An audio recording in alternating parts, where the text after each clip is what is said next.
que se operó Gian. This meeting is being recorded. ¿Se escuchó? Justo Sí, salió sí, algo. perdón, estamos grabando. Sí. Ah. Bueno, como les decía, estamos Sí. completos como familia. Estamos muy felices. Ya pasaron 5 días. Teníamos tanto miedo, pero todo salió bien, gracias a Dios. Todo está bien. Gian muy feliz. Y nosotros también, por supuesto. Excelente. Sí, viste que cuando compartís incluso esa alegría, hasta como que te alivias un poco, porque es tanta que tenés ahí guardada que cuando la compartís, eso también, no solo los pesares cuando lo compartís, sino la alegría también. Así es. Bueno, ¿alguien más? Nachito, ¿quieres presentarte? Bueno, mi nombre es Ignacio. Yo estoy en junio, ya cumplo 1 año de haberme operado. Así que la verdad que, como decía Estela, es un cambio para uno y para toda la familia, porque ver el entusiasmo y que a nosotros nos cambia la vida, o sea, nos cambia la cara, la forma de enfrentar las cosas, te da mucha más valentía, muchas cosas, así que feliz de poder formar parte de todo esto. Y gracias a la fundación que me colaboró muchísimo para dar los pasos que doy día a día.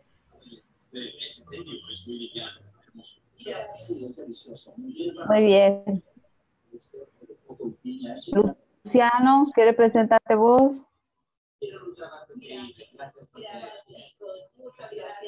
Hola, bueno, yo soy Luciano, también soy un varón trans, estoy en la fundación hace 2 años más o menos. Bueno, no sé qué más contar. Estudio, juego al rugby con Nacho.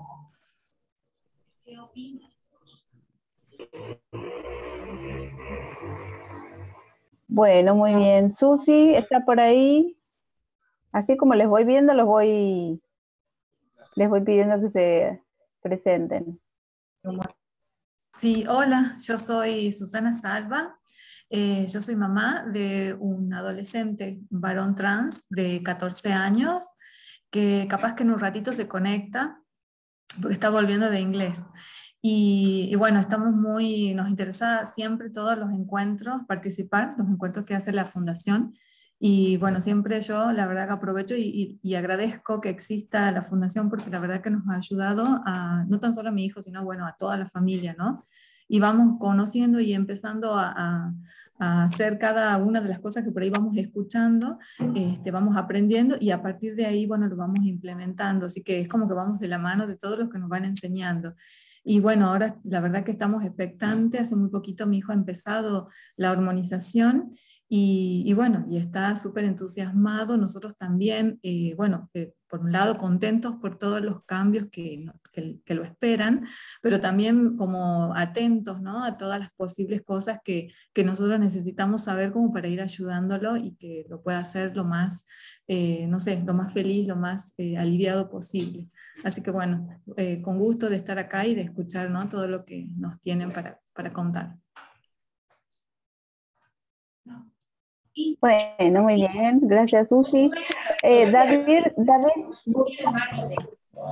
Bursac, ¿te podrías presentar, por favor? Ya voy a anular los micrófonos. Vamos a ver cuál es el que está haciendo ruidito. Aquí abajo. David Bursac, ¿estás? Sí, aquí estoy. Hola, hola. Bueno, buenas noches. Bueno, esta es mi primera reunión con la fundación, aunque ya la sigo hace bastante tiempo en las redes sociales. Bueno, mi nombre es David Bursac, sí soy psicomotricista y educador social y sexólogo, y trabajo mucho con adolescencias e infancias trans, desde la psicomotricidad.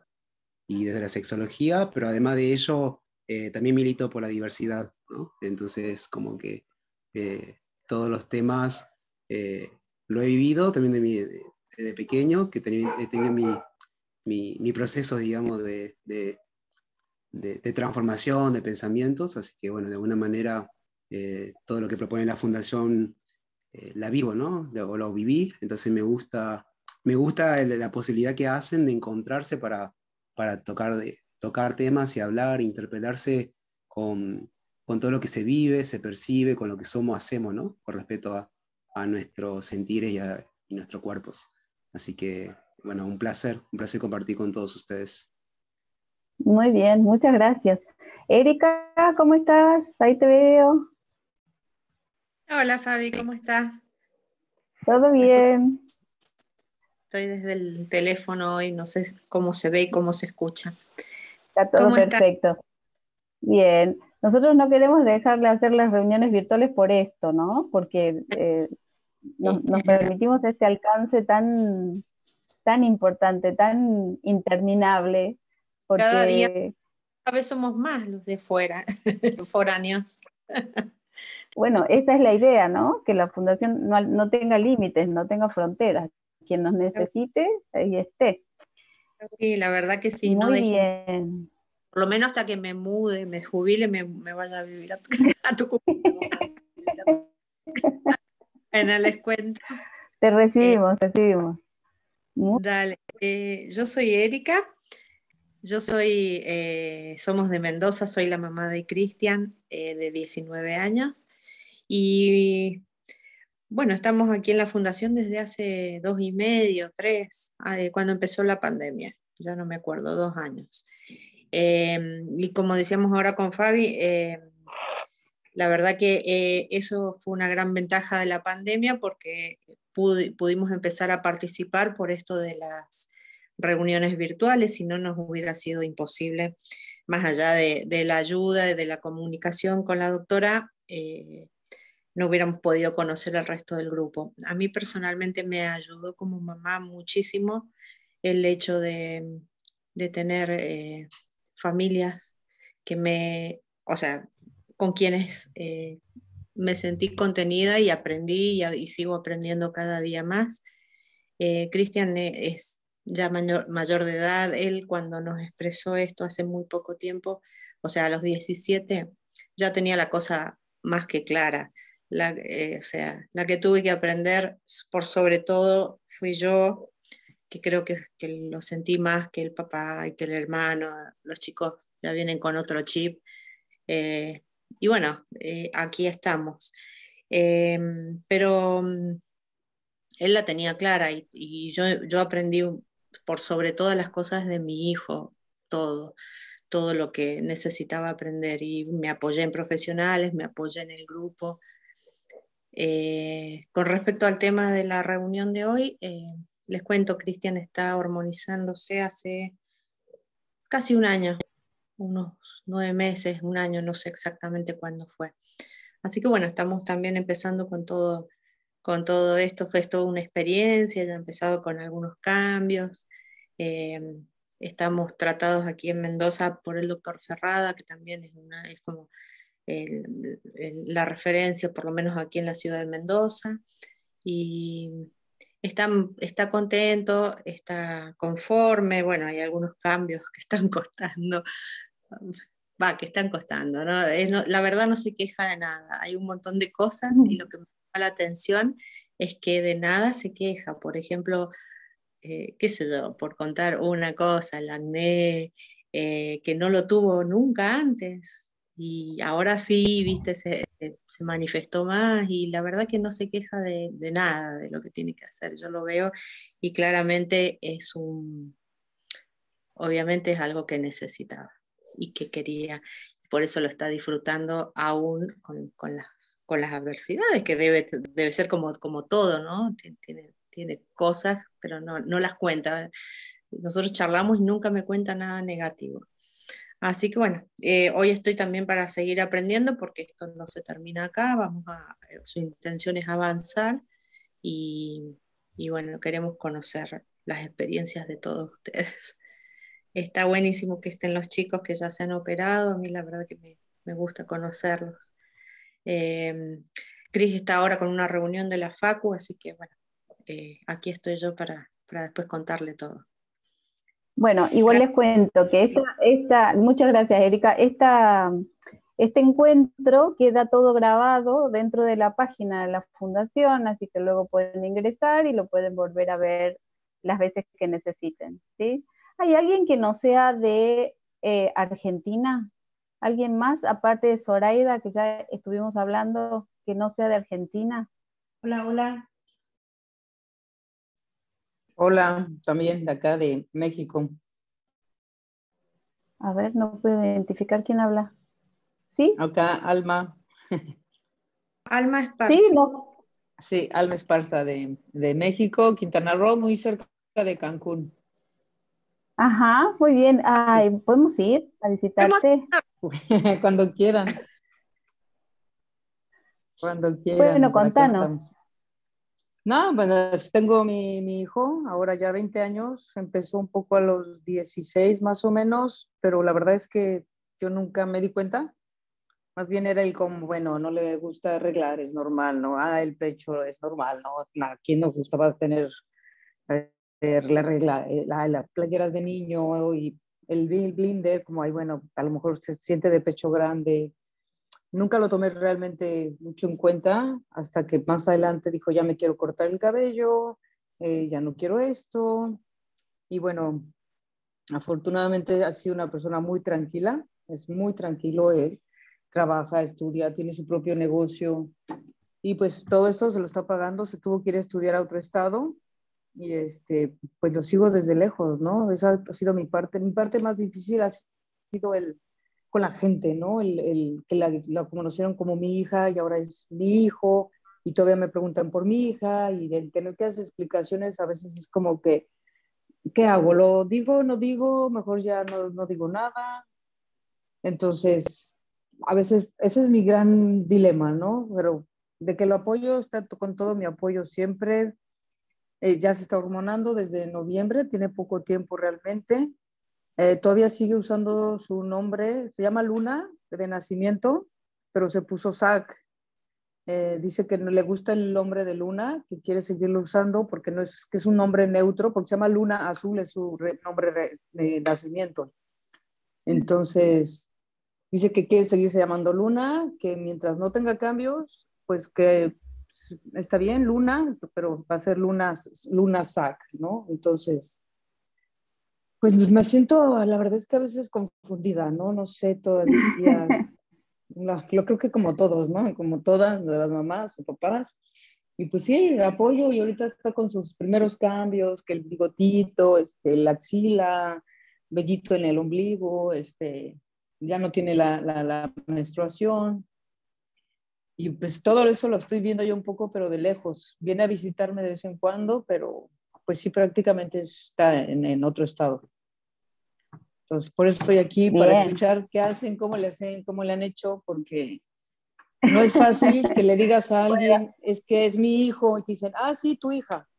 Es que no, ahora llámale como hijo. Y, ah, sí, es que tu hija. Ay, pero no, porque no tiene, es que esa es la parte que dices, es que si no, para mucha gente, si no tiene pene, ajá, si no tiene pene es mujer. Entonces siempre le van a decir, entonces como, oye, explícales todo, enséñales videos, es un gran tema. La verdad no está fácil, ¿no? No me niego, sí. Lo acepto y todo, pero no está fácil. No ha sido fácil. Agota. Sí, la verdad que sí. Bueno, bienvenida, Alma, entonces. Y gracias. Te invitamos a las futuras reuniones, a los futuros talleres y encuentros y actividades en donde puedan estar, ¿sí? Muchas gracias. ¿Alguien más hay de fuera de la Argentina? Sí, buenas tardes. Hola, hola. Hola. Soy Nena. Soy ya te vi. Soy de México, de acá de Ensenada, Baja California. De la otra punta de donde vive Alma. Bien. Ok. Y pues nada, ¿no? También aquí aprendiendo, informándonos. Mi hijo es un niño trans, tiene 13 años. hace 2 años ya llevamos el proceso. Pues ya ha sido un poquito difícil porque pues fue algo, pues no fácil, ¿no? Para él y pues tuvimos que llevar ayuda psicológica y psiquiátrica inclusive, pero ahí vamos, estamos en el proceso y pues el apoyo fue desde que él nos dijo y pues yo sigo informándome cada día para acompañarlo en este proceso, pues como todos decimos, no es fácil, pero pues son granitos de arena que tenemos que ir poniendo cada uno para ir haciendo de esta comunidad de familias trans, porque así me considero, para que sean, pues, como se dice, pues involucrados, ¿no? O sea, sean, ay, se me fue la palabra. Comprometidos. Sí, comprometidos y aceptados, ¿no? En esta sociedad que a veces, pues, he visto que la mayor parte es ignorancia, ¿no? Es mucha ignorancia, mucha falta de información, porque hay mucho tema que con él he aprendido, inclusive, ¿no? Y pues que otras personas aún siendo, pues educadores o gente preparada no desconocen el tema, ¿no? Y nos falta un poco de empatía, yo creo también. Entonces, pues Total. bueno, me presento, y pues solo quiero información para seguir acompañando a mi hijo Robbie. Uh-huh. Bueno, bienvenida entonces también. ¿Alguien más que quiera presentarse? Si no, vamos largando la consigna, vamos a trabajar. No he armado así algo como una clase magistral ni nada, sino que he puesto en primera instancia las 3 preguntas que estaban en el flyer de presentación. No sé si ustedes se acuerdan, yo les voy a compartir ahora en este momento, porque los próximos 30, 20 minutos vamos a charlar específicamente qué sabemos o dónde estamos en relación a esto.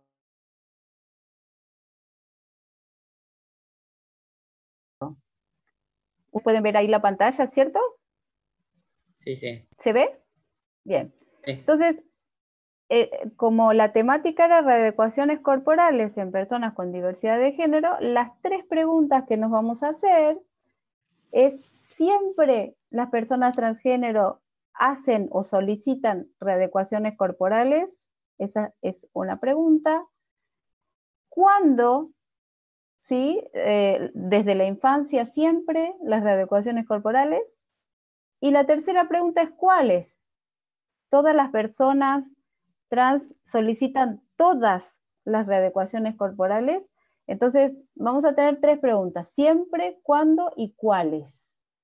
Ahora yo voy a dejar de compartir, siempre, cuándo y cuáles, voy a dejar de compartir y quiero que charlemos sobre esta situación. A ver, voy a detener la compartir pantalla y si alguien quiere empezar a opinar estas tres preguntas que hice en relación a este tema, sin desarrollarlo todavía, por supuesto, pero a ver qué se nos ocurre en relación a estas preguntas. ¿Quién quisiera contestar algo? A ver. Cualquiera, no tomamos examen acá, estamos charlando, esto es un taller, ¿sí? Vamos a practicar.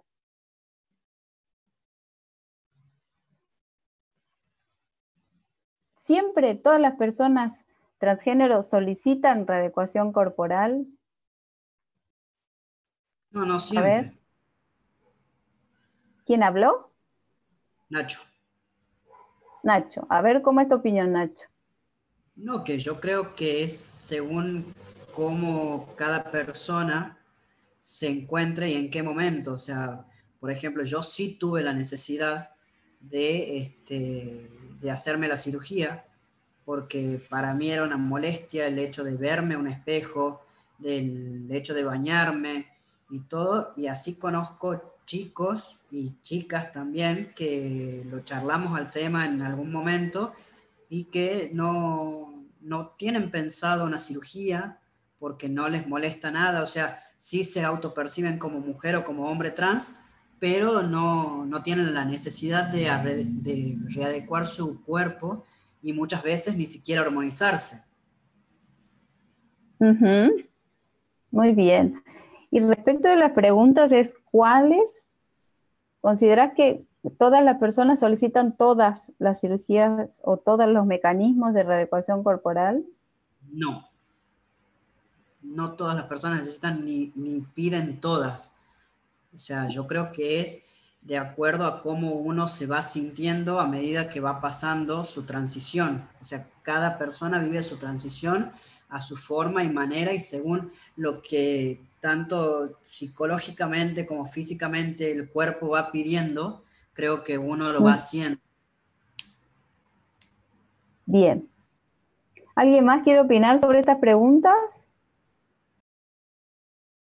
¿O preguntar de nuevo, o comentar alguna experiencia personal que nos pueda ayudar en relación a estas preguntas? Bueno, hola, Sí, ¿me sí, escuchan? escuchamos. Ah, Sí. me cambié de micrófono. En mi caso, yo lo primero que hice, lo único hasta ahora, fue cirugía, la mastectomía. Como le decía la doctora en el consultorio, no tengo un nombre elegido, no tengo un pronombre elegido, ni siquiera sé si me voy a hormonizar, pero me tengo que operar. Nada, eso era lo que sentía, que yo era lo primero que tenía que hacer. Y a partir de ahí, cuando me vea ya de otra manera, ahí iba a decidir cómo seguía, o si no seguía nada más, o si me armonizaba o no. Eso lo voy a ver de ahora en adelante, pero lo primero que yo tenía que hacer era operarme. Y nada, y así lo hice. Está buenísimo. Está buenísimo. Yo también creo que, hola, soy Luciana. Yo también creo Hola. que es natural a medida de cómo van sobrellevando la transición. Creo que se van dando las etapas en las cuales van decidiendo con qué uno se siente más cómodo en el proceso o qué es lo que perciben a futuro y a dónde quieren llegar, digamos, con eso. No o sea, todos lo eligen de la misma manera. Luciana, ¿vos prenderías tu cámara para verte? Sí, ¿O no quieres? Disculpe estoy muy tirada en el sillón, por eso no. Justamente, Es más, no hay drama. Esto es así, esto es así. Es tan echada que estoy así. No hay drama, porque esta es la voluntad de estar. No importa cómo, la voluntad de estar. Bien. Muy Cuento bien. que la primera vez que ingreso me llamaba mucho la atención. Yo soy acompañante terapéutica y bueno, hace mucho que la temática me llamaba y por X motivos no podía unirme. Y bueno, hoy tuve la posibilidad de poder ingresar. Bueno, bienvenida. Todas las actividades son abiertas, así que cuando te interese, podemos reunirnos de nuevo. ¿Alguien más que quiera contar experiencias, opinar o decir algo?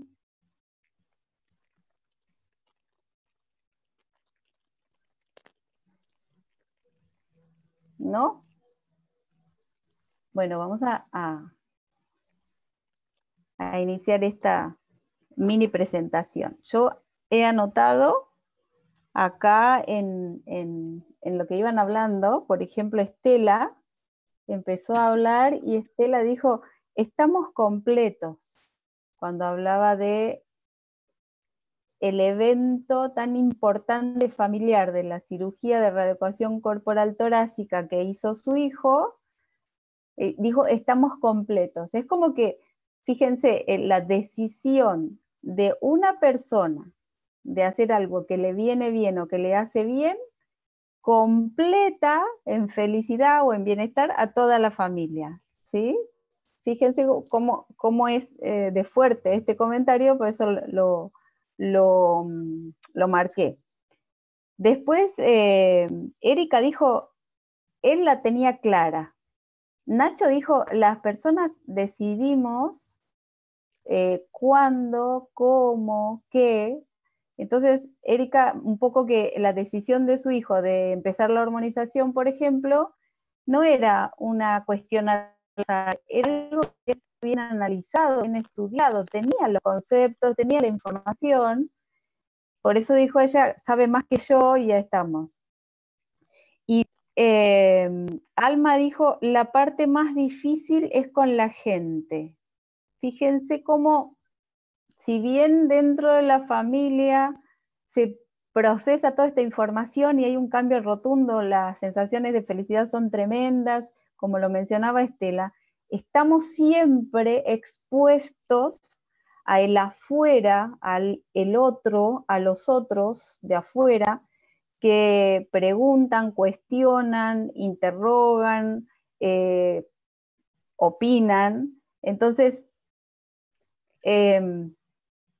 esa situación de lo social, que tiene que ver con la desinformación, como hablábamos recién, quizás no con la ignorancia, porque la ignorancia es cuando no quiero aprender, pero porque ustedes han visto todo el movimiento que hay en relación a este tema, quizás en el mundo en los últimos 5 años. ¿Por qué? Porque se conoce, porque se habla, porque entra por las redes sociales, porque los chicos hablan, porque hay mucha información, y no porque necesariamente alguien se quiera preparar, sino porque entra la información. Entonces, en estos casos, es la desinformación o la falta de información lo que genera esa necesidad de cuestionamientos, que puede ser por dos caminos, ¿no? Uno por curiosidad, por chusmerío o lo que sea, y el otro porque realmente tienen la necesidad de saber qué pasa o cómo es esta situación porque me llama la atención. Después, Nena dijo algo muy interesante, que quizás a Erika también le pasó, y es, con él he aprendido. Es así. O sea, yo les puedo decir que el 90% de lo que yo puedo transmitirles ahora de conocimiento, cuando voy a dar una capacitación, un curso, lo que fuera, lo aprendí de las personas, me enseñaron todo lo que los libros, las publicaciones y todas las cosas no me enseñan. Y si uno no aprende de eso, nunca va a tener la información completa.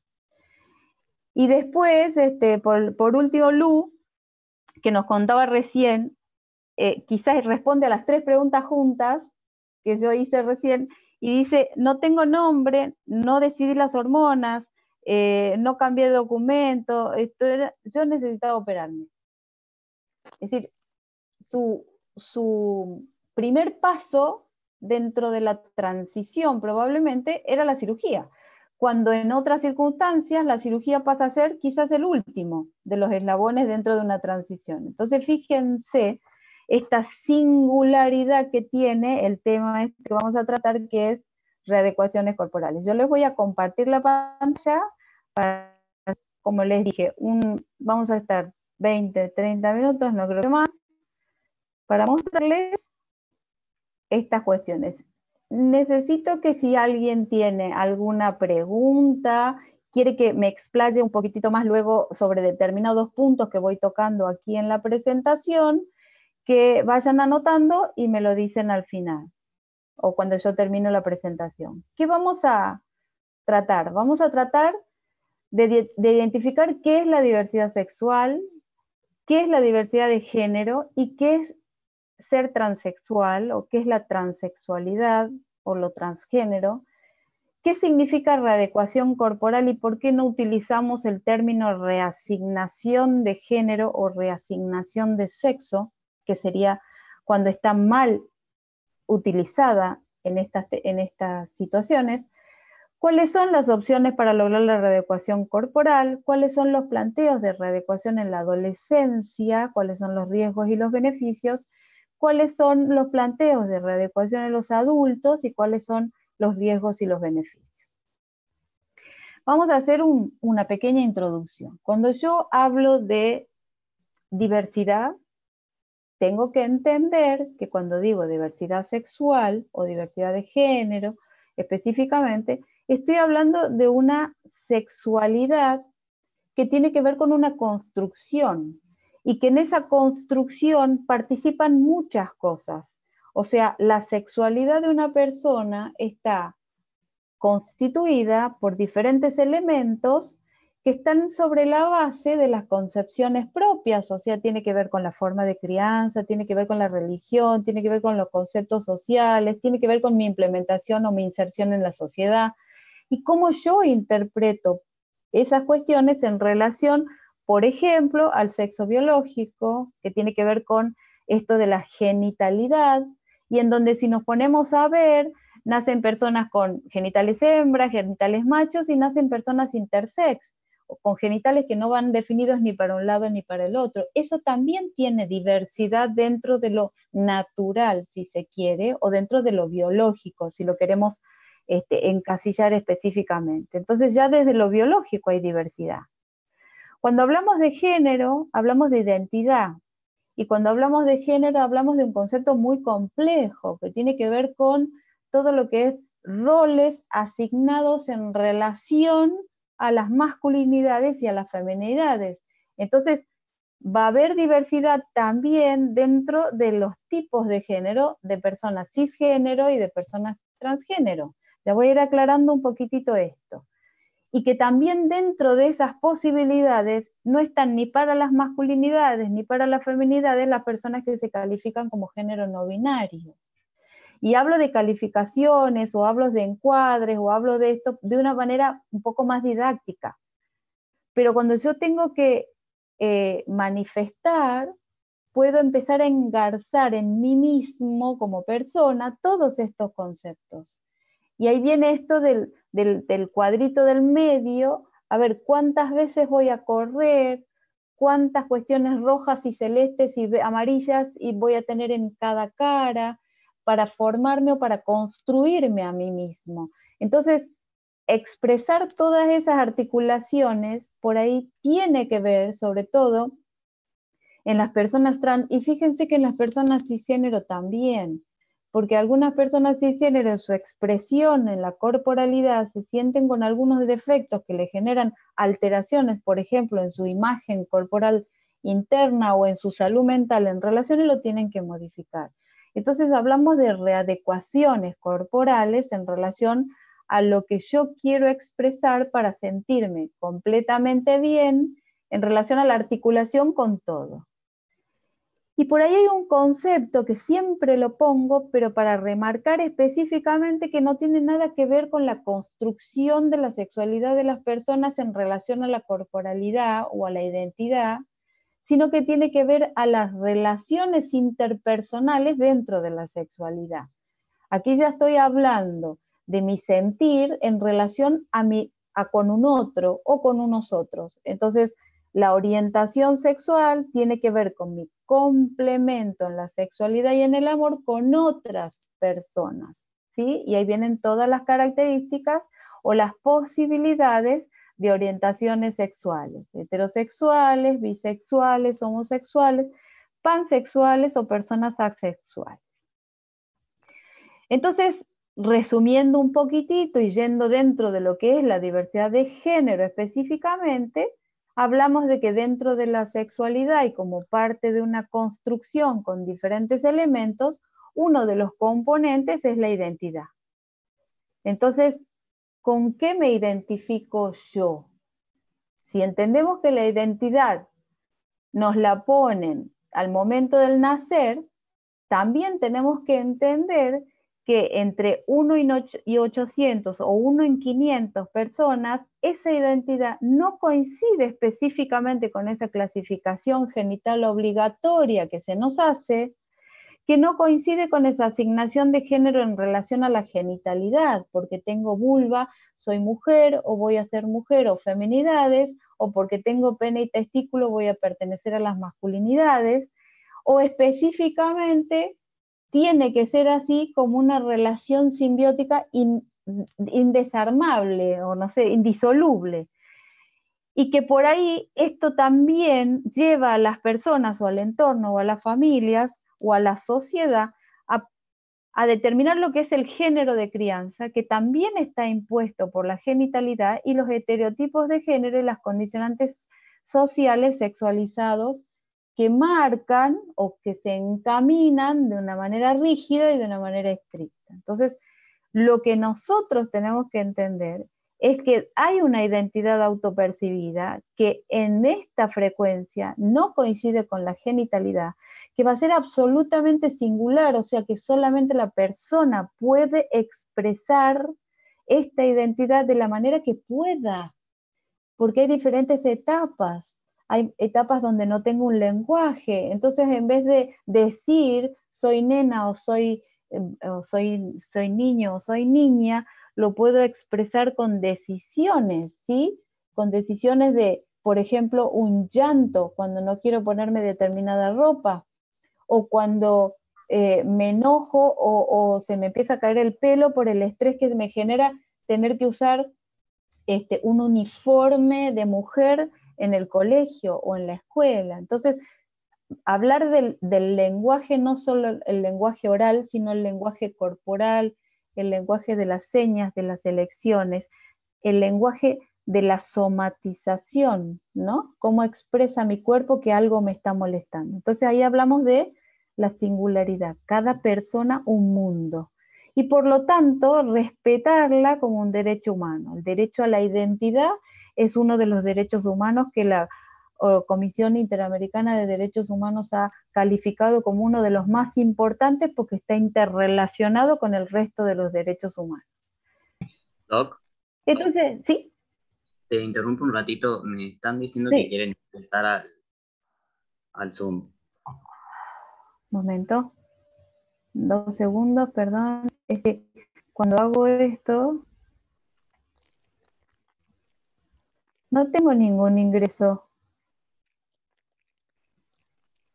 Acaba de A decir ver, Claudia. ahí estamos. Ahí está. Listo. Gracias, perdón. Listo. Muy bien. Avísame, Lucy. Muy bien, entonces, decíamos que la diversidad estaba marcada desde lo biológico, estaba marcada desde las corporalidades y está marcada desde la diversidad de género. Cuando yo digo que la diversidad de género existe, estoy diciendo que el género que se nos asigna, género entre comillas, que se nos asigna al momento del nacer, no es nada más que la asociación del género genital.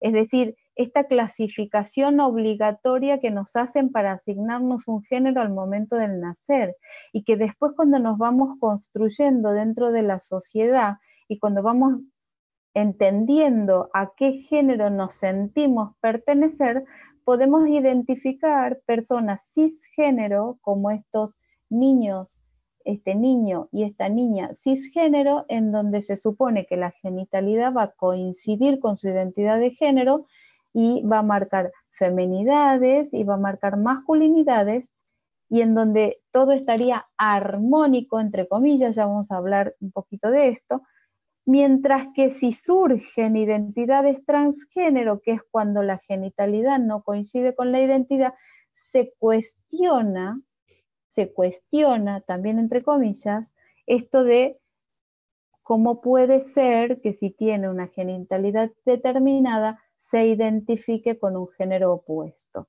Y por otro lado, también se cuestionan los géneros no binarios en relación a cómo no pertenecer a uno o a otro de los géneros.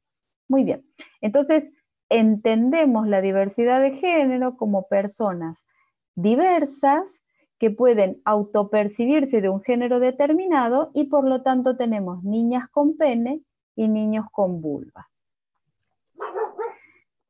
Si nosotros, a ver, perdón, que hay un... Si nosotros nos identificamos dentro si nos ubicamos, dentro de las personas trans, es decir, dentro de lo que sería el colectivo transgénero, también podemos identificar que hay diversidad. Existe la cuestión no binaria dentro del colectivo de las personas transgénero. Entonces, ¿tenemos que mirar con perspectiva de género? Sí, por supuesto, pero también tenemos que reconocer y aceptar que la diversidad humana tiene perspectiva de género en esto de no binario dentro de las personas trans. Por ejemplo, él es un varón trans, ella es una mujer trans. Ella es una persona de género no binario, pero que nació con genitales masculinos. Y ella es una persona de género no binario que nació con genitales femeninos. Entonces, su genitalidad no determina su género y tampoco su género entra dentro del binarismo extremo de las feminidades y las masculinidades o los estereotipos que nosotros esperamos o que la sociedad espera en relación a cuando alguien dice soy del género no binario femenino o soy del género masculino. Entonces, la diversidad existe también dentro del colectivo transgénero. Reconocer y aceptar la diversidad corporal implica a veces la necesidad de readecuación. O sea, quiere decir que hay personas que nos tenemos que readecuar permanentemente para sentirnos mejor, porque la idea es esa, si vamos a aceptar un cambio o vamos a exponernos a un cambio, eso es para sentirnos mejor. Entonces, en esta gran familia, cada familia se readecua con un solo objetivo, se reconstruye por el bienestar de su hijo. Entonces ahí yo aprendí de él, necesité aprender, por eso estoy aquí para aprender, porque necesitamos readecuar nuestra cabeza a los mandatos sociales que están instalados desde hace muchísimo tiempo. Entonces, podemos entender que cuando alguien se autopercibe de una manera, ya sea cis o sea trans, en su manera de expresar o su expresión corporal o su aceptación en corporalidad, muchas veces necesita como complemento de su ser la readecuación corporal. Y por otro lado, estamos más que seguros, que de hecho les hay, personas que no desean realizar modificaciones corporales porque su corporalidad representa su realidad y su autoaceptación. Su ser trans quizás está ahí, en el hecho de no necesitar para mostrarse en el buen sentido de la palabra, ¿no? No mostrarse como exhibirse, sino mostrarse en plenitud de su ser sin necesidad, por ejemplo, de hacer readecuaciones genitales. Entonces, respetar esas decisiones es muy importante. ¿Y por qué aclaro la palabra respetar? Porque me incluyo en esta medicina hegemónica donde quiere necesariamente modificar los cuerpos para entrar en el prototipo de lo femenino o de lo masculino como únicas alternativas desde lo físico. Y esto les pasa mucho a las personas intersex. Cuando yo les comentaba desde lo biológico, las personas intersex hace muchos años están en lucha absoluta para que las personitas cuando nacen no sean operadas dentro de la primera infancia para generarles vagina exclusivamente porque es lo más fácil desde la genitalidad del momento en que nacen. Entonces, esta cuestión como autoritaria, diría yo, o hegemónica, valga la redundancia, de la medicina, de esa necesidad de readaptar esos cuerpos a lo que los prototipos de las corporalidades tienen que ser. ¿Por qué nosotros acompañamos esta cuestión, por ejemplo, de la hormonización? ¿Por qué la medicina da respuesta a cuando alguien nos pide o nos solicita la cuestión de acompañarles en la hormonización? Porque generamos readecuaciones corporales que generan esto. Es decir, la medicina responde a algo que sabemos que genera calidad de vida en salud y bienestar psicológico. Fíjense, nosotros hace 2 años hicimos un trabajo que duró 2 años con personas que nunca habían recibido ni siquiera atención en diversidad. Venían vírgenes absolutamente a la primera consulta planteando la necesidad de tratamiento de readecuación corporal a través de lo hormonal. Y asistencia médica, solo con un solo profesional. Entonces, nosotros le pusimos una encuesta que evaluaba calidad de vida en salud, que tenían que responder cerca de 90 preguntas, todos le hacían, y otra que evaluaba el bienestar psicológico. Fíjense, pusimos en paralelo personas cisgéneros controles, más o menos de la misma edad. Entonces, lo que logramos ver es que las personas trans tenían menor calidad de vida en salud en 4 de los 8 parámetros. Y fíjense, percepción general de mi salud, rol social, salud mental, problemas emocionales y vitalidad. ¿Sí? Vitalidad. Vitalidad, ganas de vivir. Fíjense que nos están consultando con una sensación de vitalidad menor o con menos ganas de vivir en relación a personas cisgénero controles que andan por la vida igual que, quizás igual que ellos por la misma edad. Y cuando hablábamos de bienestar psicológico, fíjense, de 9 parámetros estaban alterados en las personas transgénero en relación al control. Entonces, ¿qué es lo que nosotros quisimos ver? Les recibimos, les asistimos, hicimos evaluaciones integrales, solucionábamos todo lo que había y además le aportábamos en la atención médica el tratamiento de hormonización. ¿Cuánto tiempo? Lo hicimos 6 meses para poder tener la posibilidad de que se generaran cambios corporales y que pudiéramos ver qué cambios había en relación a lo mismo que habíamos evaluado al principio de iniciado el tratamiento o en la primera consulta. Y fíjense qué maravilloso fue encontrar 6 de 8 parámetros que se modificaron en calidad de vida. Antes el tratamiento es el azul, en el post-tratamiento todos los parámetros mejoraron, y cómo fue el bienestar psicológico en donde 8 de 9 parámetros mejoraron en cuanto a bienestar psicológico. ¿Qué conclusiones sacamos? Que solo con una asistencia integral y sin necesidad de psicólogos o psiquiatras o personas profesionales especialistas de salud mental que pasaran como evaluación o como necesidad con estas personas, pudimos mejorar 3 de 4 aspectos generales en su vida. Dejaron de tener vergüenza, dejaron de tener culpa, pudieron ir a reuniones, pudieron ir al médico, pudieron salir, buscar trabajo, no tuvieron miedo a que les golpeen, a que les griten o a que les miren. Es decir, una calidad de vida en salud y un bienestar psicológico que les devolvía esta cuestión de la vitalidad. ¿Por qué yo hice al principio la pregunta de por qué usar readecuación y por qué no usar reasignación? Es muy simple, analicémoslos así. Readecuar.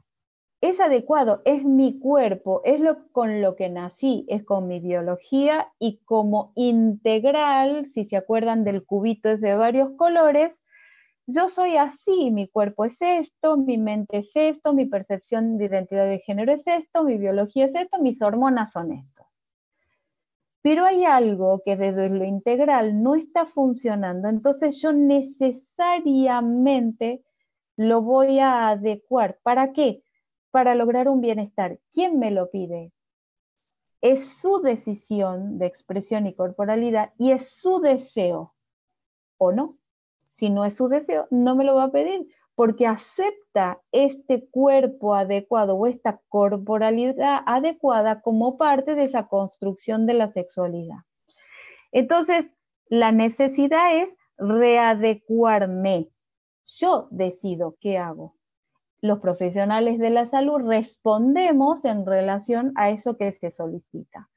¿Por qué no es asignación o reasignación de sexo o reasignación de género?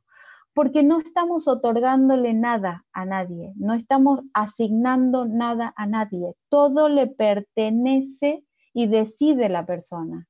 Entonces ya es suficiente con que al momento del nacer le asignaron un sexo entendido por género y que tuvo que ver con la anatomía, con la genitalidad y con la biología, cosa que no podemos nosotros manejar bajo ningún punto de vista. Entonces el género es siempre autopercibido, va en construcción permanente y por lo tanto nadie se lo puede asignar más que la misma persona. Lo que nosotros hacemos es adecuar según la solicitud de cada persona para que pueda expresar lo que necesita. De hecho, existe en el mundo esta organización que es la Asociación Mundial de Profesionales para la Atención de la Salud de las Personas Transgénero, que expresamente publica que la edad y el momento de la consulta, el estadio de desarrollo puberal al momento de la consulta, los deseos expresados por el paciente en proyección a su cuerpo y las condiciones del estado de salud de cada persona son los que van a determinar la cantidad, el tipo de intervenciones, el orden en que las vamos a hacer, porque van a decidirse de acuerdo a cada persona. Ninguna historia, de hecho es lo que traté de mostrarles al principio cuando contaron sus historias. Ninguna historia es parecida a la otra, porque todos son singulares, cada persona es singular. ¿Qué opciones existen para poder brindar esto de la readecuación corporal? Vamos a ver dos opciones grandes, dos grupos grandes, lo hormonal y lo quirúrgico, ¿sí? Las readecuaciones hormonales tienen que ver de acuerdo al momento en el que la estamos implementando. Necesariamente tiene que entrar la persona en la pubertad. O sea, yo puedo, cuando estoy hablando de adolescencias, empezar un tratamiento de readecuación corporal solo si esa persona ha entrado en la pubertad y ha comenzado su desarrollo puberal y se encuentra en los estadios 2 de desarrollo puberal. Para los varones trans, de desarrollo estadio 2 de mama, y para las mujeres trans, estadio 2 de genital. Yo no puedo, o está absolutamente contraindicado, empezar cualquier tratamiento de hormonización o de bloqueo hormonal para hacer una readecuación si no ha entrado en esta situación de desarrollo puberal. Y eso también varía de persona a persona. No se puede hacer hormonizaciones antes del inicio del desarrollo puberal. Eso tiene que quedar absolutamente claro. No se puede empezar un tratamiento de readecuación corporal con bloqueo puberal si no he hecho una evaluación de métodos complementarios, como por ejemplo un perfil de laboratorio en donde evalúe todas y cada una de las hormonas que pueden estar afectadas antes de que yo empiece el bloqueo puberal y que necesito corregirlas si no voy a dar complicaciones, y no voy a poder iniciar el tratamiento de hormonización sin saber qué edad tengo en los huesos. Tiene que correlacionarse la edad de mis huesitos con la edad que tengo cronológicamente, porque si no estaría ante un retardo de crecimiento y los análogos lo pueden afectar, o puedo estar ante una aceleración del crecimiento que en algunas circunstancias no es beneficioso por este motivo de la readecuación. Y otra cosa que no puede faltar es el pedido de una densitometría ósea. La densitometría ósea lo que me marca es qué tan fuertes están mis huesos, ¿sí? ¿Por qué no puede faltar? Porque justamente la utilización de los análogos de GnRH para frenar la progresión de la pubertad en relación a lo biológico, que no es lo que esa persona quiere, a largo plazo, estamos hablando de 2 años, 3 años de bloqueo puberal, puede producir una pérdida de la fortaleza ósea. Entonces, necesariamente hay que hacer una densitometría ósea al inicio y una densitometría ósea por cada año de tratamiento de bloqueo puberal que yo voy haciendo con estas personas. ¿Qué pasa con la mujer transgénero adulta o el varón transgénero adulto, en donde vamos a utilizar tratamientos de hormonización en las mujeres trans, por supuesto, para bloquear sus andrógenos biológicos y los estrógenos para generar caracteres femeninos en la corporalidad, y en los varones trans vamos a usar exclusivamente andrógenos para frenar la producción de estrógenos naturales y generar la corporalidad en masculinidades o los efectos de masculinización corporal, como le llamamos. No puedo empezar a hacer ningún tratamiento hormonal cruzado, como se llaman estas situaciones, sin haber hecho nuevamente una evaluación general, hormonal y funcional completa, porque algunas de estas hormonas pueden desequilibrar trastornos endocrinos o metabólicos de base. Tampoco puedo empezar a hacer tratamientos de hormonización cruzada si no hago una evaluación de los órganos fundamentales, en donde muchas veces tienen efecto este tipo de hormonas, como por ejemplo en la próstata en las mujeres trans. ¿Cuál es el objetivo de tratamiento de hormonización en las mujeres transgénero adultas? Ustedes ven esta persona, que me autorizó por supuesto a poner sus fotos, vemos que estos ojitos están como muy pálidos, no tienen casi brillo, hay como algo, un tono de tristeza en esta persona, luego tiene vello facial, y luego tiene una corporalidad que está oculta quizás con una ropa masculina, pero cuando logramos aceptar nuestra diversidad sexual y entendimos que somos personas transgénero y lo que necesitamos, nos definimos como mujeres trans, empezamos el tratamiento de hormonización, empezamos a ver los cambios, desaparece el vello facial, empiezan a crecer las mamas, el vello corporal disminuye o se afina, cambia nuestra estructura corporal y logramos todos los cambios que tenemos o posibilidades de lograr con la hormonización. ¿Hay algún riesgo cuando hacemos hormonización cruzada en las mujeres trans? Y bueno, los riesgos más importantes los he reducido dentro de 2 diapositivas. Y les voy a poner cuál es la incidencia, o sea, qué tan frecuente es que ocurran estos riesgos y cuáles son las publicaciones que avalan lo que yo les voy a contar en este momento. He puesto esto que me pareció interesante porque he visto una publicación, un vivo en Instagram, que luego lo publicaron y lo replican, de personas transgénero que hablan de, ponen mi cuerpo como si fuera un coballito de experimentación. Los médicos en mí, dándome las hormonas, ponen mi cuerpo como si fuera un caballito de experimentación. A ver, nosotros, los profesionales de la salud que trabajamos con ética, no implementamos o no asesoramos o no indicamos tratamientos de hormonización sin ningún consentimiento informado. Es decir, la persona que va a hacer este tratamiento, incluso las adolescencias tempranas, por ejemplo, una persona de 11 años, una persona de 12 años que necesita el consentimiento, y yo necesito el consentimiento, necesito el aval de ese consentimiento con un responsable parental. No lo digo yo, lo dicen las leyes, ¿sí? Esa necesidad de tener un respaldo de que esa persona sabe lo que vamos a hacer y hay alguien que le acompaña en esta decisión de hacer los tratamientos de hormonización. Entonces, vamos a volcar aquí lo que sabemos hasta ahora de como consecuencia puede pasar a largo plazo de estos tratamientos de hormonización cruzada. La trombosis o el embolismo venoso o arterial. Fíjense, yo le puse acá estilo de vida y tipos de tratamiento. Voy a dar un ejemplo para que ustedes entiendan esto que yo acabo de recalcar.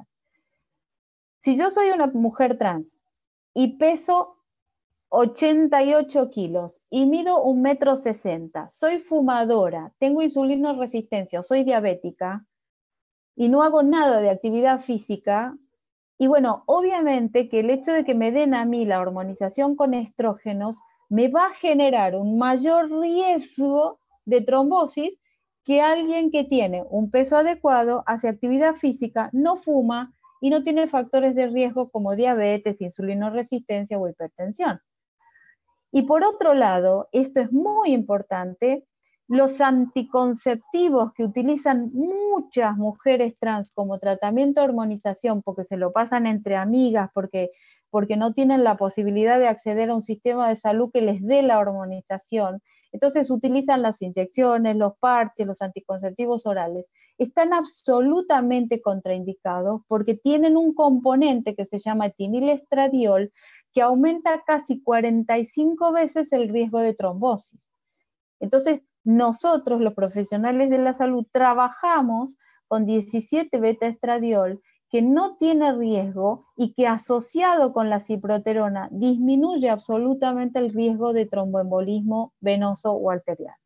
Esto que yo acabo de decir está en estas publicaciones, que si después ustedes quieren, yo pongo a disposición dentro de la fundación, lo van a tener al video volcado en la página, pueden acceder de nuevo a consultar. ¿Qué pasa con la próstata en las mujeres trans? Incluso cuando se operan o se hacen las cirugías de readecuación, la próstata queda. Entonces, algo que nosotros tenemos que controlar permanentemente. ¿Con qué se controla? Cuando hacemos los análisis de sangre, que yo les explicaba recién, pedimos un marcador que se llama PSA. Lo pedimos en todas las edades, o sobre todo cuando empezamos a hacer el tratamiento para tener un basal normal. La incidencia de cáncer de próstata por tratamientos de readecuación feminizantes es muy baja, de 0,04 en menores de 40 años y de 0,013 en mayores de 40 años. Pero cuando aparece es muy agresivo. Entonces, ¿tenemos que quedarnos tranquilos en relación a que no hay aumento del riesgo con hormonización para cáncer de próstata? Sí, podemos decir esto, hay una baja incidencia. ¿Pero podemos quedarnos tranquilos en no controlarla? No. Entonces, necesariamente, las personas que están bajo tratamiento de hormonización se tienen que controlar al menos este parámetro. Ahí está la bibliografía que lo respalda. ¿Qué pasa con las mamas? Entonces decimos, bueno, estás haciendo hace 15 años tratamiento de hormonización, ya te crecieron las mamas, entonces tenés un riesgo de cáncer de mama tremendo, como las mujeres. No. El riesgo de cáncer de mama es el riesgo habitual de una población masculina cis desde lo genético, que sería XY. Entonces, ¿es mayor el riesgo por lo? No, el riesgo es habitual, que va a rondar entre 0 a 3,69. O sea, no hay mayor riesgo por la hormonización, hay un riesgo habitual en pacientes como la población de varones cis. Por lo tanto, tenemos que controlarnos. La mamografía y la ecografía llegó un momento de la hormonización en donde tiene que estar necesariamente porque nos va a prevenir o nos va a activar diagnósticos muy tempranos.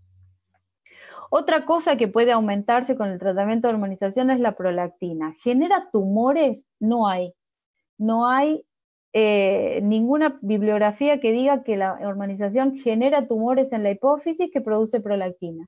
Y si los generara, en general son tumores benignos que funcionan o que responden muy bien a la suspensión del tratamiento y el tratamiento con medicación específica. Entonces, hay 6 publicados en la literatura hasta ahora, una publicación bastante viejita, pero no se ha conseguido publicaciones actualizadas. Reducción de la masa ósea, ¿se acuerdan lo que yo les hablaba de la densitometría? En la población de mujeres trans, el 16% de la población trans tiene reducción de masa ósea con tratamiento de hormonización en relación al 4% de la población general. ¿Esto tiene que ver con la hormonización cruzada? ¿Esto tiene que ver con los tratamientos? En general, no. Tiene que ver con otros factores. Falta de exposición al sol, falta de vitamina D, falta de calcio, fumadores, tabaquistas o con otras patologías como hipotiroidismo y diabetes que no son controladas en estas personas. Entonces, necesariamente aumenta el riesgo. Quiere decir que si nosotros tenemos un tratamiento de hormonización controlado, regulado, integral, no tenemos absolutamente riesgos severos en relación al tratamiento de hormonización. Luego volvemos a esto si quieren. Y para ir avanzando, los objetivos del tratamiento de hormonización en varones trans. Esta paciente me consultó en estas circunstancias, que se sentía un varón trans, que necesitaba empezar el tratamiento de hormonización, entonces fuimos pasando por todas las etapas, y entonces ustedes ven que los objetivos de la hormonización en varones trans es generar los caracteres sexuales masculinos secundarios, externos, en la corporalidad, el vello facial, el aumento de la masa muscular, que esto puede estar más marcado o menos marcado en las personas según las características o lo que deseen, por supuesto, si hacen actividad física y esas cosas. Y otro parámetro muy importante dentro de las masculinidades trans es que se anula con el tratamiento los ciclos menstruales. ¿Cuáles serían los riesgos de hacer una hormonización en varones trans? ¿Qué sí está o es frecuente de ver? ¿Cuál es la frecuencia de este riesgo que esté aumentado? La policitemia, es decir, que aumente la cantidad de glóbulos rojos. Eso se mide a través de dos parámetros: la hemoglobina, que no tiene que llegar nunca a 17, y el hematocrito, que no tiene que llegar nunca a 50. ¿Por qué pasa eso? Porque la testosterona genera un aumento de la producción de glóbulos rojos. Eso es así en los varones cisgénero. Entonces, cuando nosotros le damos testosterona a alguien, pasa esto. ¿Qué tenemos que hacer en ese momento? Solo suspender. Con solo suspender y prolongar la administración, es decir, si yo estoy dando testosterona con una inyección cada 3 meses, la voy a empezar a hacer cada 4 o cada 5 meses.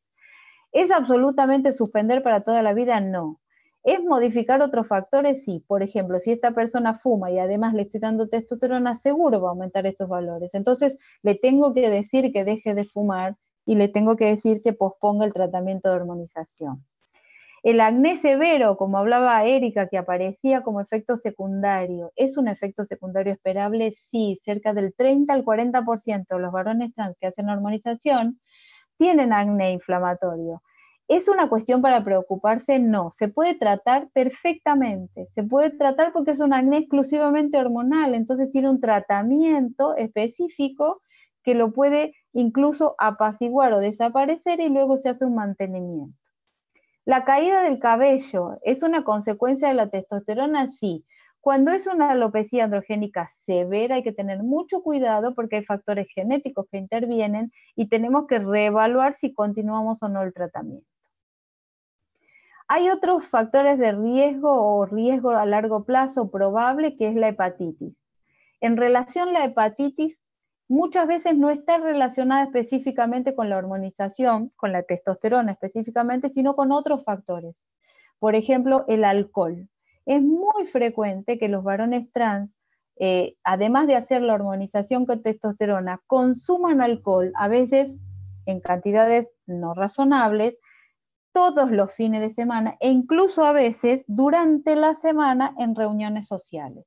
Hay que tener muchísimo cuidado porque la hormonización necesita del hígado para metabolizarse y el alcohol va específicamente al hígado para metabolizarse, entonces hay una competencia que genera una inflamación hepática con consecuencias de una hepatitis.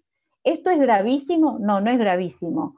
Hay que detectarlo, por eso, de nuevo, la necesidad del control integral durante los procesos de hormonización. Hay riesgos a largo plazo asociados con otros factores predisponentes, como por ejemplo, trastornos en la salud mental o alteraciones en la salud mental que ya vienen desde antes de la hormonización. Eso es importante, sí es muy importante, porque nosotros no nos ponemos en ese criterio estricto de decir nadie necesita del psicólogo o del psiquiatra, ¿perdón? Todos necesitamos en algún momento de nuestras vidas porque hacemos cortocircuito, entonces necesitamos reactivar esos cortocircuitos y ponerlos en condiciones, y para eso necesitamos profesionales especializados. Entonces, si yo recibo un varón trans o una mujer trans con una situación de alteración en la salud mental, que yo considero que requiere un acompañamiento desde la salud mental, voy a trabajar eso primero y luego veré de qué manera voy poniendo la hormonización en un plano paralelo que no me afecte la evolución de esta salud mental. Un poco lo que hablamos recién: fumar, ser obeso y ser sedentario, y agregaría acá el alcohol como factores asociados predisponentes para otros factores de riesgo. Y bajo riesgo, que no están documentados, hay muy poca bibliografía que nos puede asegurar que la hormonización en los varones trans a largo plazo no tiene consecuencias como cáncer de mama, cáncer de ovario, de útero y de cervix, pero lo voy a resumir de la siguiente manera. Las adenomastectomías que hacen los varones trans reduce absolutamente el riesgo relativo de tener cáncer de mama. Hay varones trans que se operan y hacen una anexohisterectomía, entonces ahí estamos sacando útero, trompa, ovario, y estamos reduciendo cáncer de ovario, cáncer de útero y cáncer de cervix. No todos los varones trans se someten a este tipo de cirugías, entonces, ¿qué vamos a hacer en relación a esto? Controles. ¿Y qué es importante tener en cuenta? Los riesgos en cuanto a antecedentes familiares. Si yo tengo un varón trans que su mamá, su hermana, su tía, su prima han tenido cáncer de colon, útero, ovario, mama, y voy a ser muy precavida cuando voy a decidir el tratamiento de hormonización, o se lo voy a dejar muy bien en claro que si no hacemos controles periódicos no podemos continuar con esa hormonización. Los riesgos voy a poner acá resumido, 5,9 por cada 100.000 personas al año de tratamiento, o sea, fíjense lo bajo que es la incidencia, si tenemos en cuenta que no hay antecedentes genéticos heredofamiliares, ¿sí? Por supuesto, eso cambia un poco la cuestión. Los cánceres de endometrio, en general la hormonización en los varones trans no aumenta el riesgo y produce atrofia. Y el cáncer de ovario no tenemos resultados consistentes que nos digan específicamente si la hormonización aumenta o no el riesgo. Quizás de acá a unos años, con el seguimiento que estamos haciendo de estos pacientes, se pueda poder hacer una publicación de la incidencia que tuvimos de cáncer de mama, de la incidencia que tuvimos de ovario y de endometrio en esta población. Y por último, les voy a contar la cuestión de las readecuaciones corporales quirúrgicas, y les quiero dejar absolutamente bien en claro que las personas menores de 10 a 16 años no pueden ser sometidas a ningún tipo de readecuación corporal que implique falta de maduración. Por ejemplo, una adenomastectomía, un varón trans de 16 o de 15 años la puede hacer, y bueno, sí, porque a los 15 años, desde lo biológico, esas mamas ya están desarrolladas completas, ¿sí? Pero es excepcionalísimo que hagamos cirugías de readecuación corporal antes de los 16 años. Para eso tenemos que hacer el acompañamiento, sobre todo para bajar el estrés y la ansiedad cuando le decimos que no a algo, que por ahí muchas veces no se entiende. ¿Qué otras opciones tenemos de lo quirúrgico en las mujeres trans? Prótesis mamarias, la genitoplastia, es decir, la transformación de los genitales externos masculinos a femeninos, o macho-hembra, sería así, la readecuación facial con el cambio del frontal, con la readecuación nasal, el hueso propio de la nariz, la nuez de Adán que también se opera, el achicamiento mandibular. Bueno, son cirugías bastante complejas, pero que tienen muy buenos resultados.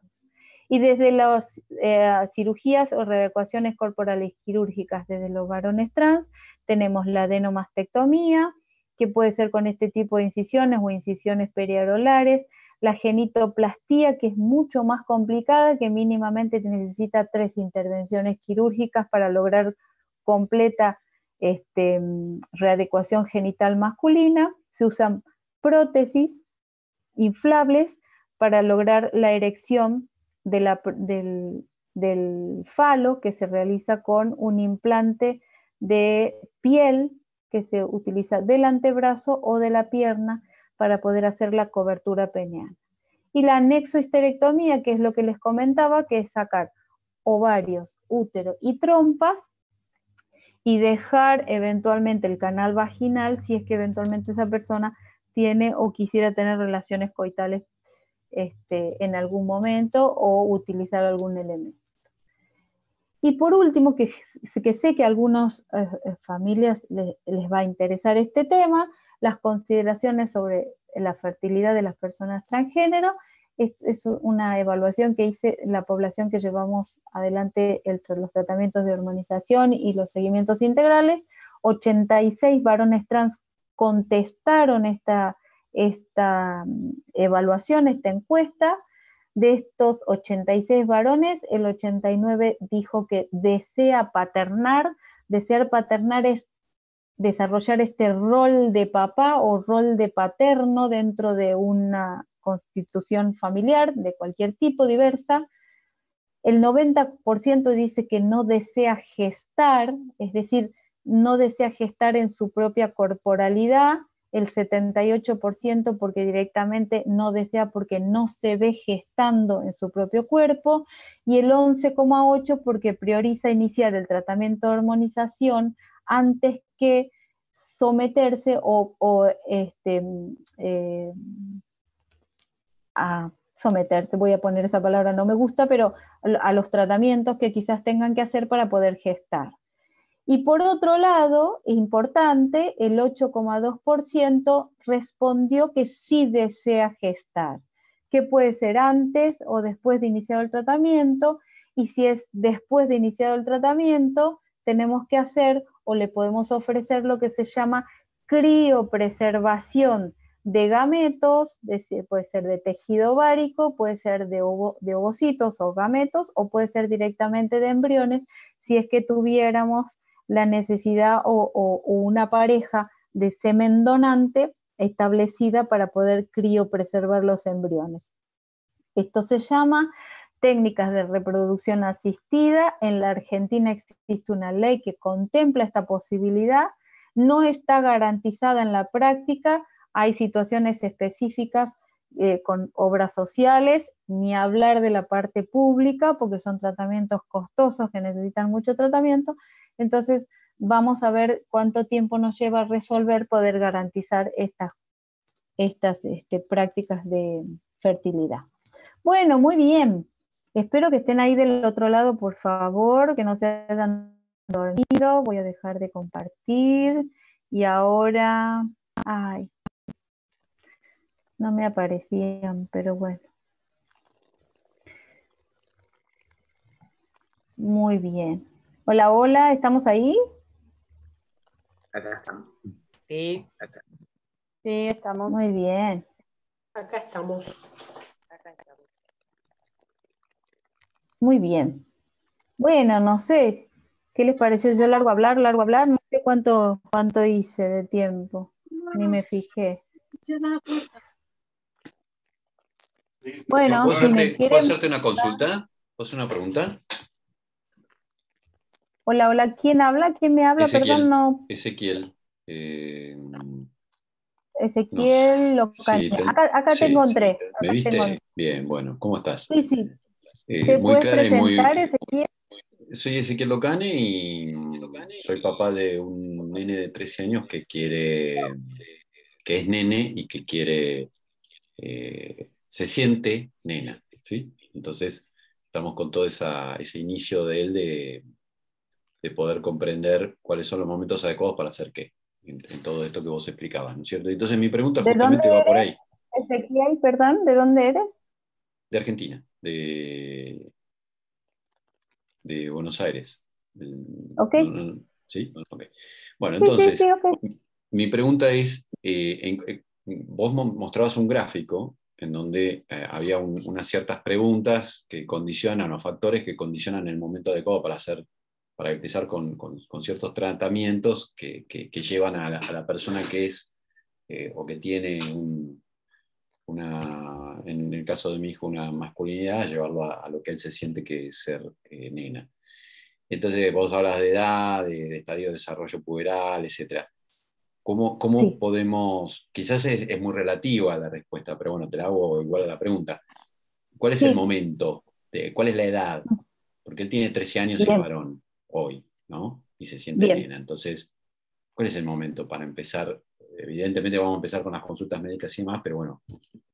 No hay problema, para eso referencia. estamos. Mirá, Dale. sí, yo te lo voy a...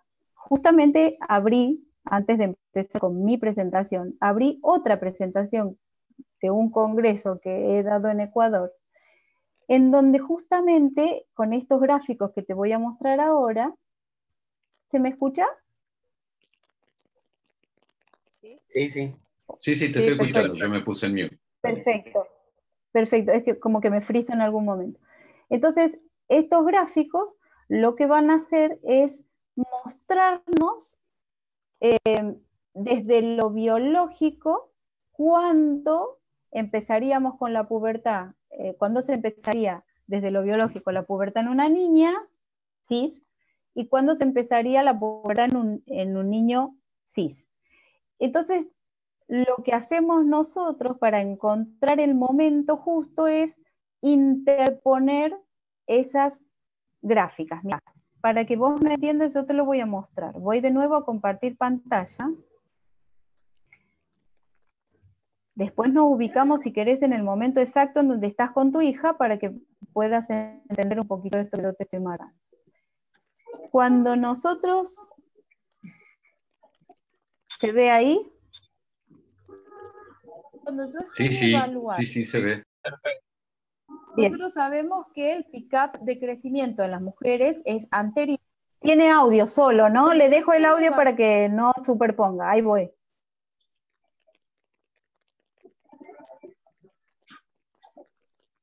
Nosotros sabemos que el pick-up de crecimiento en las mujeres es anterior al de los varones y se presenta alrededor de los 12 años. Y el pick-up de los varones alrededor de los... Perdón.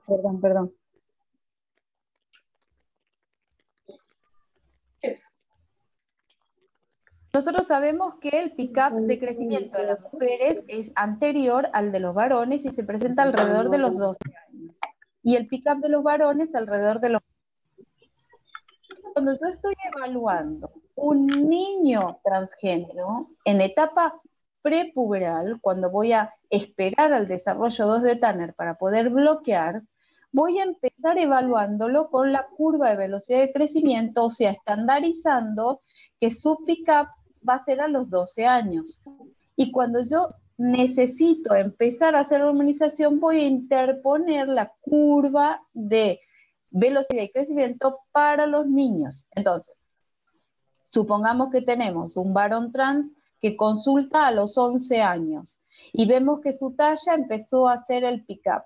Entonces aquí lo que voy a hacer yo es un bloqueo puberal desde los 11 a los 13 años que voy a equiparar el pick-up de acuerdo a su género autopercibido. Entonces bloqueará desde los 11 hasta los 13 y a partir de los 13 empezaremos con la hormonización cruzada.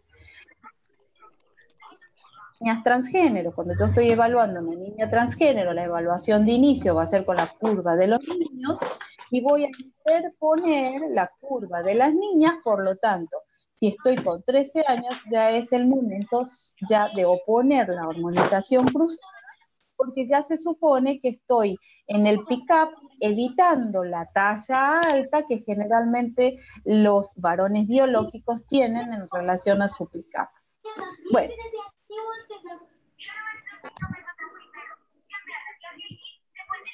¿Se entendió? ¿Quieren que lo vuelva a poner o se entendió ahí? Para mí clarísimo, muchas gracias, María. Voy a dejar de compartir.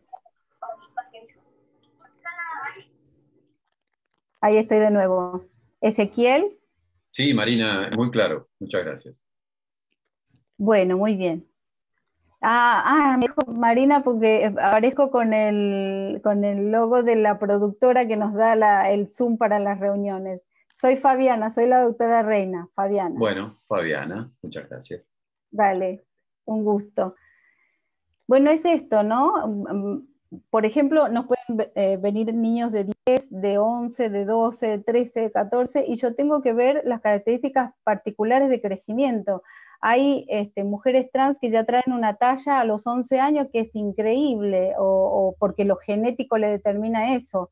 O hay varones trans que vienen con una talla a los 13 años que es altísima, y eso está buenísimo. Entonces, son muchos factores que hay que contemplar, lo genético, lo estatural, lo alimenticio, el desarrollo, todos los factores hay que tenerlos en cuenta cuando decidimos en relación a lo que solicita a la persona, ¿sí? Eso tiene que quedar absolutamente claro.